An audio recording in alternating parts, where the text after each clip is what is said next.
সাবেক রাষ্ট্রপতি শেখ মুজিব সহ বাকি নেতাদের মুক্তিযোদ্ধার স্বীকৃতি বাতিল। এসব নেতার পরিচয় মুক্তিযুদ্ধের সহযোগী হিসেবে নির্ধারণ করার বিষয়টি সঠিক নয় বলে জানিয়েছেন মুক্তিযুদ্ধ বিষয়ক উপদেষ্টা ফারুকী আজম। বুধবার সকালে সচিবালয়ে সাংবাদিকদের সঙ্গে আলাপকালে এক প্রশ্নের জবাবে উপদেষ্টা কথা বলেন। তিনি বলেন, অধ্যাদেশে মুক্তিযোদ্ধাদের সংজ্ঞা সুস্পষ্টভাবে লেখা আছে। এটাকে ইতিহাস ভিত্তিক করা হয়েছে। যারা সশস্ত্রভাবে রণাঙ্গনে যুদ্ধ করেছেন এবং এই যুদ্ধ যারা পরিচালনা করেছেন তারা মুক্তিযোদ্ধা হবেন।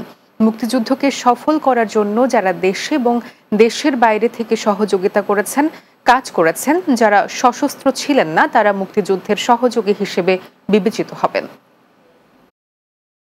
এমপিদের মধ্যে অনেকে দেশের ভিতরে এসে যুদ্ধ করেছে, তো অনেক এমপি আসে আবার পাকিস্তানিদের সাথেও যুক্ত হয়েছিল। এটা আরো অনেক ইতিহাস আছে এইসব বিষয়ে। তো যারা ওইখানে নগর সরকারের সাথে সম্পৃক্ত থেকে বিভিন্ন কাজে যারা যুক্ত ছিলেন তারা সহযোগী মুক্তিযোদ্ধা হবে।